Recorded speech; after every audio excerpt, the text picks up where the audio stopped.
Let's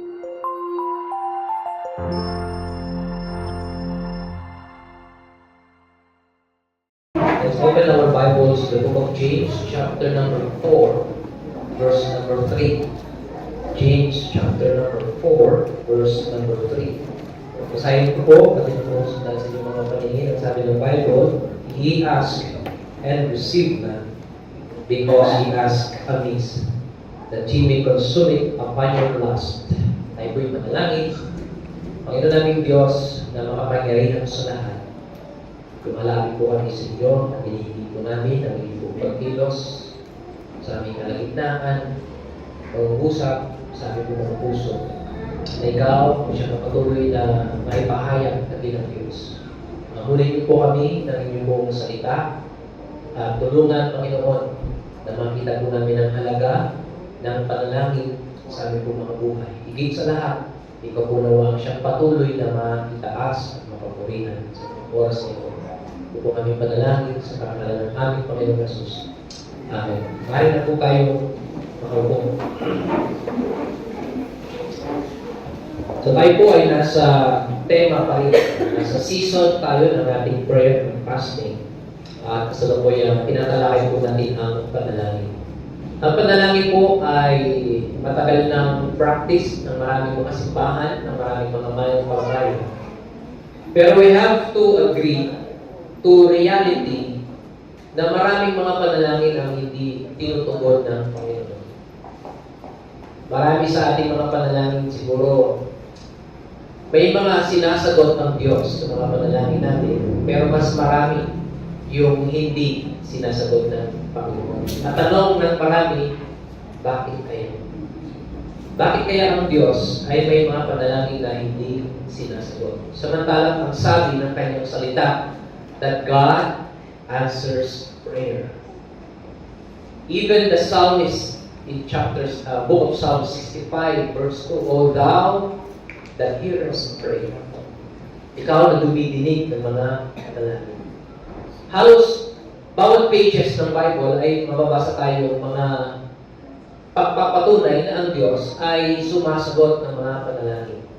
Pero kung dadalhin natin sa buhay natin ngayon, tila baga parang mas maraming panalangin ang hindi sinasagot ng Panginoon. In fact, marami sa mga prayer request natin na magpahanggang ngayon ay wala pa rin tugon ang Panginoon.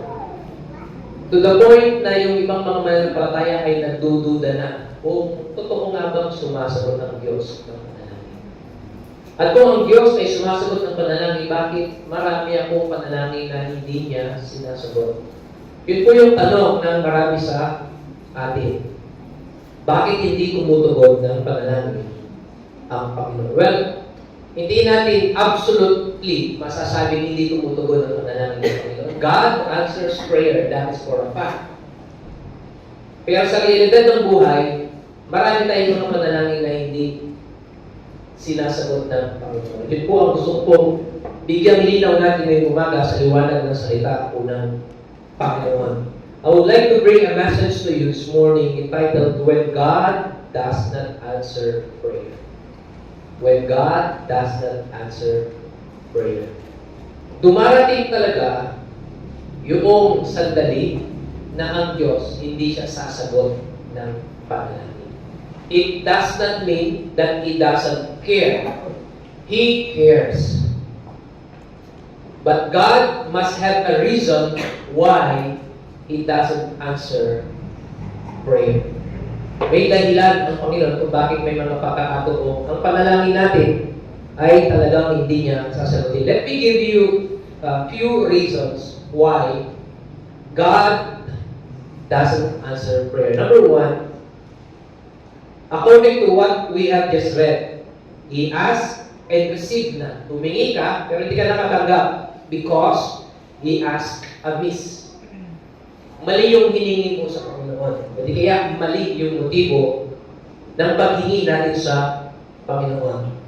Dahil ang sabi niya, that He may consume it upon your lust. There were times that we ask God something in prayer simply because we just want it. Gusto lang natin yung bagay na hinihingi natin sa Panginoon. At wala tayong concern kung ito nga ba ay kalooban ng Panginoon sa akin, ito nga ba ay naayos sa kalooban ng Panginoon, ito nga ba ay makakapagbigay ng kalulati ng Panginoon. Lord, basta gusto ko ito, ibigay mo. Pag hindi mo ibigay, magdududa ako sa iyong kapangyarihan sa ating buhay. Parang walang magagawa ang Panginoon kung di sumunod sa atin.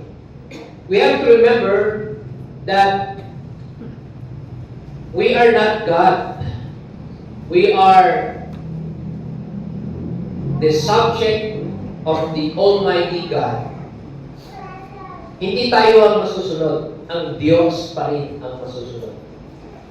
God was so kind enough to give us the privilege to approach Him in prayer.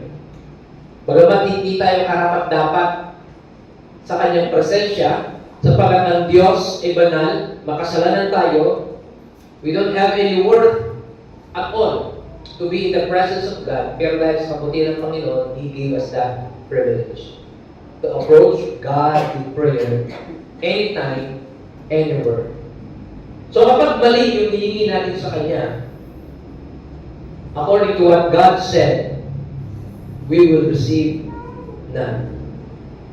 Sapagkat makasarili yung nature ng bagay na hiningi natin. Hindi natin makikita mag-glorify ang Panginoon, hindi ito makakabuti sa atin. Akala lang natin, kailangan natin makakabuti na sa atin at pipilitin natin ng Panginoon. Lord, kailangan ko to. Kailangan mo ibigay. So parang tayo masusunod at hindi ang Diyos. So that's one of the reasons for an answered prayer. It is self-oriented prayer. Makasarili. Yung self-entitlement natin ang siyang nangunguna. Number 2 reason for an answered prayer is praying at cross purposes with others. Parang ganito, meron dalawang magsasaka sa isang community. Yung isa nanalangin ng ulan para sa palayan niya. Yung isa, tapos niya umalik, nagbibili siya ng palay, nanalangin siya ng sikat ng araw. Alin kaya sa dalawa ang sasagutin ng Panginoon? Yung nanalangin ng ulan o yung nanalangin ng araw? Sabihin natin na parehong Kristyano to. Pareho silang nagtatapat sa Panginoon, pareho silang faithful sa kanilang pagbibigay sa Panginoon, pareho silang nag-church, almost identical sila na matapat sa Panginoon. Alin kaya sa dalawang ito ang sasagutin ng Diyos yung kanilang panalangin? Kapag nagkukrus yung landas ng mga panalangin ng mga mananampalataya, hindi ang Diyos ang siyang susunod sa atin. Siya ang masusunod. The greater purpose of God will prevail. Hindi po tayo masusunod. Kabutihan na lang ng Panginoon kung sasagutin niya yung panalangin natin. As long na naaayon po ito sa layunin ng Panginoon na mangyari sa mga buhay natin. Number 3, pray for predetermined matters. Yung nakadestined na yung isang bagay, pagkatapos gusto mong magbago yun. Let's say, darating yung final exam nyo, hindi ka nag-review, nag-exam ka. Sa mga sagot mo, hindi ka sigurado. At alam mo, hindi ka papasa. Then, nag-pray ka ngayon, Lord, sana po pumasa ako. That is a predetermined matter. Hindi gagawin ng Diyos na babaguhin niya yung mga naging sagot mo sa iyong exam para lang sagutin yung panalangin mo na makapasa ka. Kung ano yung nakatakda, yun na. And oftentimes, kung bakit hindi sasagot ang Diyos sa mga panalangin natin, it's because of our own fault, kasalanan natin. At ipapaubaya natin sa Panginoon na baguhin niya yung resulta ng mga maling decision natin. So oftentimes, God will not answer our prayers for predetermined matters. Number 4, David said, Psalms 66:18, if I regard iniquity in my heart, the Lord will not hear me. Kapag may kasalanan sa aking puso, hindi ako pakikinggan ng If there is one single obstacle to prayer, that is sin. kasalanan. You may be faithful in church, you may be faithful in your ministry, you may be active in your Christian life, you read the Bible, you pray fervently, but if there is sin in the heart, the Lord will not hear us. Sin in our heart. Number 5, improper family relationship. Alam nyo, yung misunderstanding sa loob ng pamilya ay isa pala sa mga dahilan na ang Diyos ay hindi tutugon sa panalangin natin. When there is conflict in the family, when there is struggle in the family, the Lord will not hear our prayers. Nakipag-away ka sa kapatid mo, nakipag-away ka sa tatay mo, sa nanay mo, nakipag-away ka sa kuya mo, sa adik mo, pagkatapos lalapit ka sa Panginoon, hihingi ka ng mga ganitong bagay sa Panginoon, katatapos mo lang makipag-away. Well, the Bible says in 1 Peter chapter 3, verse 7, likewise, ye husband, dwell with them according to knowledge, giving honor to the wife as unto the weaker vessel, and as being heirs together of the grace of life, that your prayers be not hindered. Ayusin mo yung pakikisama mo sa mga kasama mo sa bahay upang ang iyong panalangin ay hindi maadlangan. Therefore, kapag hindi maayos ang relationship mo sa mga kasama mo sa bahay, sa pamilya mo, nakahadlangan ng conflict na yun, yung panalangin natin sa Panginoon. So these are the 5 reasons given in the Bible for an answered prayer. Pero kapag ginawa mo na lahat, you are in harmony sa iyong pamilya, walang kasalanan sa iyong puso, kinonfess mo na lahat ng kasalanan mo sa Panginoon, tama yung hinihingi mo sa Panginoon, it is for the betterment of the church, it is according to the will of God, at palagi kang nananalangin, yet hindi pa rin sasagutin ng Panginoon. Ano yung kailangan natin maintindihan when God doesn't answer prayers? Meron pong isang author by the name of B.M. Palmer who wrote a book entitled Theology of Prayer. She went on vacation overseas. Meron po siyang 4 na anak. After nung vacation niya, anxious siya na makauwi sa kanyang mga anak. Excited siya. Nag-book siya ng ticket sa barko. For some unknown reason, fully book yung barko. Sabi niya, this is the only ship going back to my country. And yet, it's booked. Yung pinakamaagang susunod na availability ng ship na yun ay 2 weeks pa. So mag-i-stay siya ng another 2 weeks, lalo lumalaki at tumitindi yung anxiousness niyang makauwi. So he prayed, Lord, bakit ko kailangan mag-stay pa ng 2 weeks dito? Nandun yung mga anak ko, maghihintay sa akin. Wala siyang magawa, he stayed there for 2 weeks. Then after a few days, sa kanyang hotel room, habang nanonood po siya ng TV, here comes the news. Yung barko na sasakyan niya dapat lumubog sa ilalim ng Atlantic Ocean. Yung no na sagot ng Panginoon sa kanyang panalangin, hindi pa niya naiintindihan hanggang hindi niya nakikita yung kabuuan ng mga pangyayari. When everything is right, and yet God still says no to your prayer, it does not mean that God doesn't care. He cares. Pinuprotektahan tayo ng Panginoon from harm. So when we feel that God doesn't seem to answer our prayers, don't doubt God. Don't question God. He knows the bigger picture of our life. Because we don't see the future. Hindi natin nakikita yung mangyayari sa hinaharap. But God does. He sees our future. So when He says no, just trust God. Lord, you know what is better. If your answer is no, it's okay. Because I know your answer is better. So ano ang kailangan natin gawin ngayon when God says no to our prayer? When God says no to our prayer, we have to understand that when God doesn't answer to our prayer, it is not rejection, but redirection. It is not rejection, but redirection.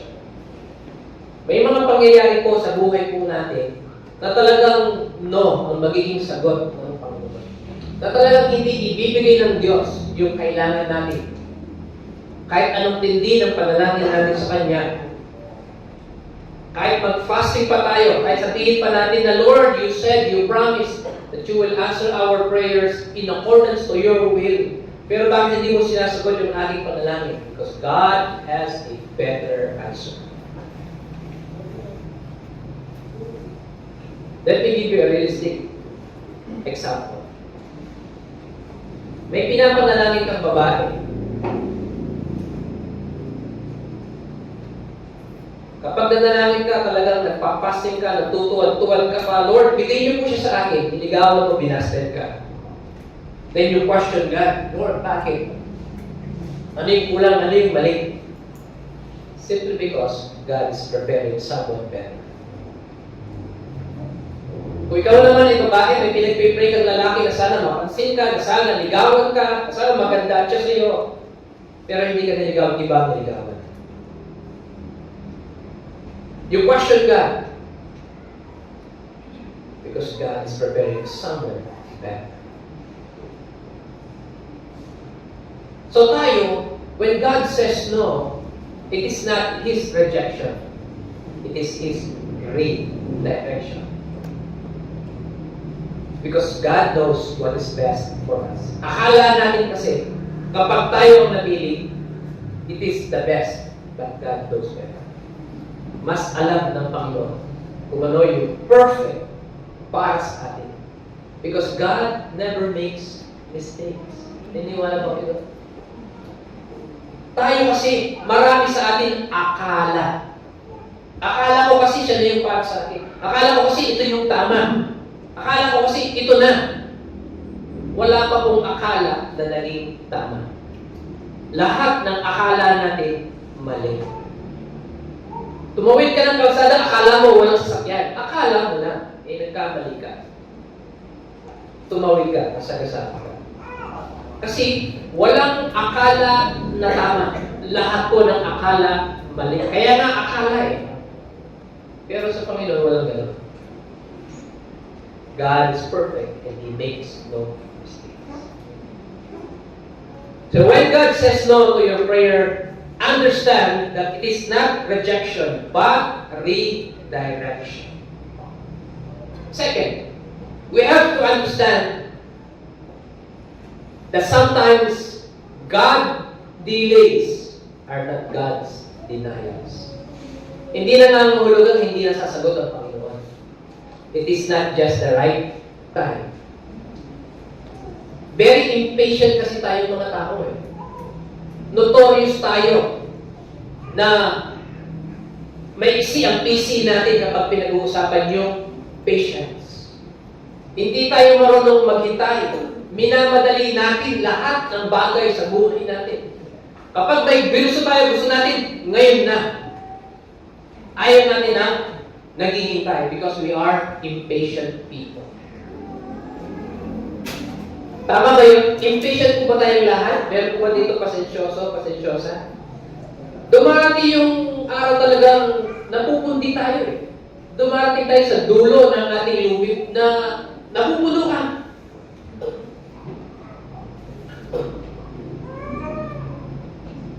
Nung nasa Tugigaraw kami, yung tinutuloy po namin hotel, meron po siyang dalawang elevator. It just so happen na yung isa, sila hindi gumagana.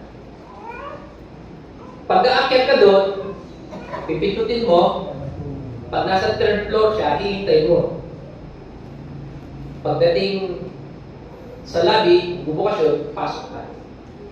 Itatap mo yung card mo, kung hindi siya magpapakin. Itatap mo yung card mo, pag nag-tip, pindot ng floor kung saan pupunta, then close. There was a time na hindi ko nadala yung card. Nakababa ako. Pero nung papasok na ako, ayaw magbukas ng elevator. Nung merong sumakay, sumabay ako, nakapasok ako. Papunta ko ng third floor, siya, second floor. So may card siya, tinap niya. Second floor. Ako walang card, tinap ko yung 3. Ayaw umilaw. Pagdating sa second floor, labas siya. Na-stuck siya sa second floor. Ayaw umakyat, ayaw bumaba kasi wala akong card. Pindot. Pinapawisan na ako.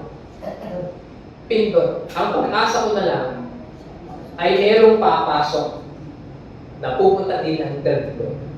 Yun ang aking hinintay. Yun yung time na nasubok yung aking patience. Nagmamadali ka pero wala kang magawa. Gusto mo nang pumasok sa kwarto, magpahinga, wala kang magawa. Kundi ang maghintay. Naranasan niyo na ba yan? Yung nasakay kayo ng elevator dyan sa SM? Pindot. Iilaw. Umilaw na, pipindutin muli. Impatience. Nawawalan tayo ng patience. When God says, wait, He wants you to be patient. Hintayin natin yung perfect timing ng Panginoon. Yung timing ng Panginoon. Tayo palagi nagmamadali, but God is not in a hurry. God is not bound by our time. Lahat ng bagay, ginagawa ng Panginoon in His perfect time. So when we pray for something and God doesn't seem to answer our prayer, maybe He is simply delaying it for the perfect time. It doesn't mean He denies us. He only delays it for His perfect time. Not only to wait patiently, but to remain faithful. Manatili po tayong tapat sa Panginoon habang naghihintay po tayo sa Kanyang tugon. Hindi yung maghihintay ka na lamang pagkaso wala akong gagawin. Remain faithful habang naghihintay ka, ipakita mo sa Panginoon na mananatili ka pa rin tapat sa Kanya. Gawin mo pa rin kung ano yung mga dati mong ginagawa sa Kanya. Be faithful in church, be faithful in your worship, be faithful in your ministry. Hindi mo na mamalayan nung hindi pa siyang oras, then at the perfect moment, God will answer your prayer. Hindi mo napansin yung paglipas ng panahon na ang Diyos pinahilog ka lamang bago isagutin ang iyong panalangin. So when God seems to delay the answer to our prayer, remain faithful. Hindi na nangangulugan, hindi na tutugon ng Panginoon. He will answer, but in His time. Kasi hindi po tayo masusunod eh. Tayo yung humihingi ng pabor sa Panginoon. Kaya tayo ang dapat matutong maghintay sa Kanya. There are times na Panginoon gagawa po siya sa buhay natin na ikakatampo natin sa Kanya. To the point, sabihin natin, Lord, unfair ka. But God knows what is best. Meron pong isang orphanage sa China na padadalan ng mga damit ng isang church sa Amerika. Para ma-secure yung mga damit na yon, yung isang karpentero sa church ay pinagawan po siya ng crate. Yung malaking kahon na gawa sa kahon. Pinagawa siya ng crate. Pumunta siya sa church, gumawa siya ng crate, inilagay sa loob ng crate yung kahon-kahon ng mga damit. Pagkatapos, ay sinarado na niya, sinarado pako. Pagkatapos dumating yung truck, kinuha, harap ng travel na overseas sa China. Yung karpintero, umuwi na. Tapos sa kanyang sakyan, habang nagbibiyahe, hinahanap niya yung salamin niya sa kanyang pusa. Ang sabi niya, nilagay ko lang sa bulsa ko yung salamin kayo ng umaga. Bakit wala ngayon? Bumalik siya ngayon sa church. Hinahanap niya. Kung saan siya nagpunta, hinahanap niya. Hindi niya makita. Bumalik siya sa kanyang sasakyan, naupo siya, at pagkatapos mentally sa kanyang isip, nireplay niya lahat ng ginawa niya maghapon. Para lang matrace niya kung nasan yung salamin niya.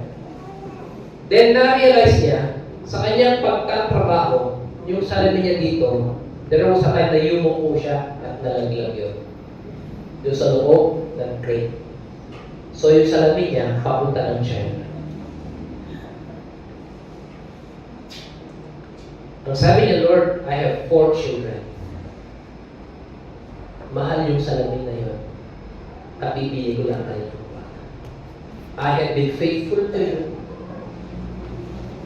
Ginagawa ko lahat para sa inyo pagkatapos ito ang isusukli mo. You are unfair.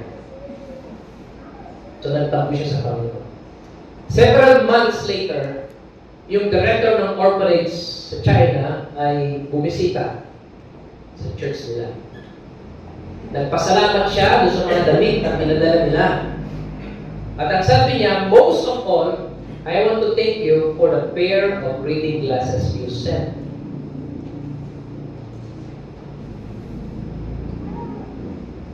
You see, dumating yung mga communists sa orphanage, nirasak nila lahat. Pati yung salamin ko nasira. Kahit may pera akong pambili, hindi ako makabili because of the chaos. Hindi ako makapagbasa, araw-araw sumasakit yung ulo ko. So we prayed for a pair of glasses until your crate arrived.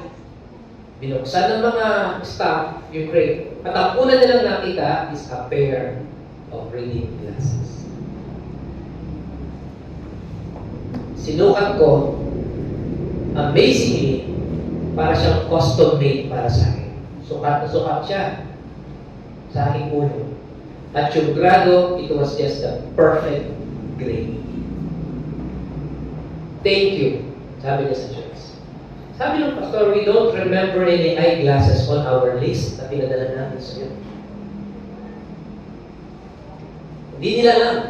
Nasabi ng pastor, baka na-confuse ka lang, baka sa ibang church yun, nagpadala sa iyo. Hindi sa amin yun. Habang nag-usap sila na nun, yung karpentero na nasa likod, umiyak siya. Hindi niya naiintindihan kung bakit ang Panginoon pinadala niya yung salamin niya sa China noong una. Pero ngayon, naiintindihan niya. You see, sometimes God will do something extraordinary in your life to answer the prayer of someone else. Para sagutin ang panalangin ng iba na nanalangin. God answers prayer. Sumasagot ang panalangin ng Panginoon. So, huwag po tayong mapagod, magsawa, huwag tayong tumigil na manalangin sa Panginoon because God cares and He answers prayer. Amen?